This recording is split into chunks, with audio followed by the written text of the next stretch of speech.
علیکم ورحمۃ اللہ وبرکاتہ۔ امید ہے کہ آپ سبھی برسری حافظ سے ہوں گے۔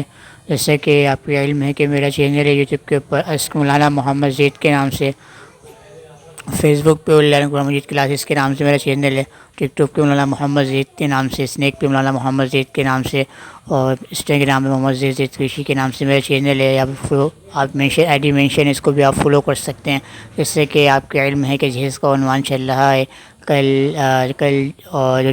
کل جہیز کی شرعی حیثیت کو بیان کی گئی تھا، قباحت تھیں اس کو بیان کیا گیا تھا، اور آج یہ بیان کیا آج جو ہے یہ بیان کیا جائے گا کہ آئے کہ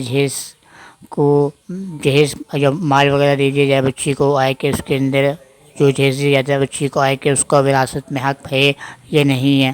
تو آج یہ عنوان ہے۔ امید ہے کہ آپ کو موضوع پسند آئے گا، آپ کے علم میں اضافہ کرے گا۔ آپ سے ریکویسٹ ہے کہ جو بات آپ کو سمجھ میں آئے آپ لائک اور شیئر کر دیا کریں۔ آپ شیئر نہیں کرتے ہیں جس کے اندر آتا ہے کہ آپ صلی اللہ علیہ وسلم کا فرمان ہے، سب شہادہ پر میرا وہ مدی جو میری بات کو سنے لوگوں تک پہنچے۔ جو بات آپ کو سمجھ میں نہ آپ کمنٹس کر سکتے ہیں، انشاءاللہ وقتاً فوقتاً میں اس کا آپ کو جواب دوں گا۔ چلتے ہیں اپنے موضوع کی طرف۔ درود شریف پڑھ لیجیے۔ ہم صلی علی محمد وعلی آل محمد کما صلیت علی ابراہیم وعلی آل ابراہیم انک حمید مجید، اللہم بارک علی محمد وعلی آل محمد کما بارکت علی ابراہیم وعلی آل ابراہیم انک حمید مجید۔ بسم اللہ الرحمن الرحیم۔ لڑکی کو جہیز میں 6 آیتیں دینا۔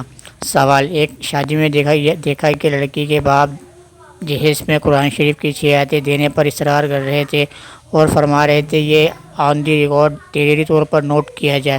کیا کسی کتاب حدیث سے یہ بات ثابت ہے؟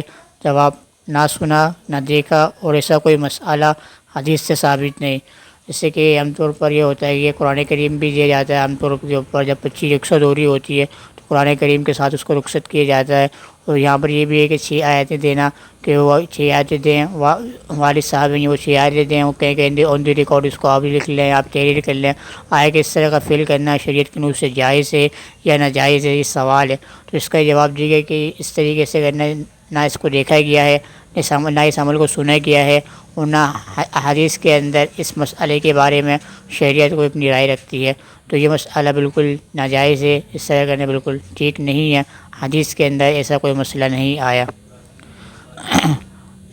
اپنی جائیداد میں سے حصہ نکالنے کی نیت سے بچی کو جہیز دینا۔ سوال: اگر والدین اپنی جائیداد میں حصہ نکالنے کی نیت سے اپنی بچی کے لیے جہیز کا انتظام کرتے ہیں تو یہ جائز ہے یا نہیں؟ جواب: جائیداد کا حصہ تو والدین کے مرنے کے بعد ملے گا۔ زندگی میں جو کچھ دیا جائے وہ میراث کا حصہ نہیں۔ اور پھر خرچ تو لڑکوں کی شادی پر بھی اٹھتا ہے، صرف لڑکیوں ہی کے بارے میں کیوں؟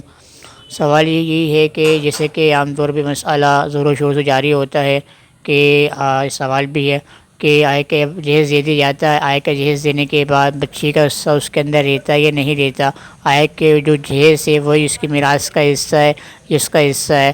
تو اب یہ سوال ہے، تو اس کا یہ جواب بھی جا رہا ہے کہ عام طور پر ایسا ہوتا ہے کہ جو والدین جو ہوتے ہیں وہ جہیز وغیرہ کو بچی کو دے دیتے ہیں، یا بھائی وغیرہ ہوتے ہیں تو عام طور پر اس نیت سے دیتے ہیں، اس سوچ کے ساتھ دیتے ہیں کہ اس کے بعد تمہارے میراث کے اندر کوئی حصہ نہیں ہوگا، یہی تمہاری میراث ہے، یہی تمہاری چیز ہے۔ حالانکہ یہ بالکل طور پر شرعاً درست نہیں ہے، جائز نہیں ہے۔ اور جو شریعت نے جو اس کا رائٹ بنایا ہے، میراث کا حق بنایا ہے، اس کے باپ کے مرنے کے بعد وہ اس کو لازماً ضروری طور پر اس کو ملے گا۔ یہ نہیں کہ آپ نے جہیز دے دیا، اس جہیز دینے کے اندر نیت کر لی کہ آپ کو میراث کا حق ہو گیا۔ تو آج کل عام طور پر یہ چیزیں لوگوں کے دماغوں کے اندر زور و شور سے جاری ہے کہ وہ دے دیتے ہیں جس کے اندر بعد میں لڑکیاں مطالبہ کرتی ہیں، اکثر تو مطالبہ نہیں کرتی ہیں، یا کوئی مجبوری کے اندر مطالبہ کرتا تو کہتے کہ ہم نے تمہارا کوئی جہیز دے دیا، تمہارا وہی میراث کا حق ہے۔ حالانکہ وہی شادی لڑکوں کے اندر خرچہ آتا ہے، شادیوں کے اندر لڑکوں کی خرچہ آتا ہے، ساری چیزیں آتی ہیں، تو وہاں چیزیں یہ باتیں وہاں پر ان کے ذہن میں نہیں آتی، وہاں پر لاکھوں کا خرچہ آ جاتا ہے۔ تو وہاں پر اللہ تعالیٰ نے جہاں بچوں کی شادی کے بارے میں، لڑکیوں کی شادی کے بارے میں بات آتی ہے تو وہاں یہ مسائل اٹھ کر آتے ہیں کہ بھائی ہم نے آپ کو پیسے دے دیے تھے، ہم نے آپ کو یہ فلاں چیز دے دی تھی، تو آپ کو میراث کا حصہ نہیں ہے، بلکہ میراث کا جو شرعی حق ہے وہ لڑکی کو وہ اس کو مل کر رہے گا، اس سے جہیز سے کوئی تعلق نہیں ہے۔ اگرچہ انہوں نے نیت کر لی ہو تو جتنی بار بھی نیت کر لیں، مگر جو شریعت کا جو رائٹ دیا ہے اس کو وہ مل کر رہے گا، کیونکہ جہیز جو آپ دیتے ہیں لڑکی کا حق ہوتا ہے، لڑکی کا حق ہوتا ہے والدین کے اوپر کہ لڑکی کے والدین اس کو اچھی چیزوں کے ساتھ، اچھی دعاؤں کے ساتھ، اس کے اچھی ساز و سامان کے ساتھ اس کو رخصت کریں، تاکہ بعد کے اندر اور اپنی لمٹ کے ساتھ، اپنی خواہش کے اپنی لمٹ کے مطابق، اپنی جیب کے مطابق جو والدین دیتے ہیں بچی کو، وہ کیا ہے، وہ تحفہ ہے، وہ کیا ہے، تحفہ کہلاتا ہے، یہی جہیز ہے۔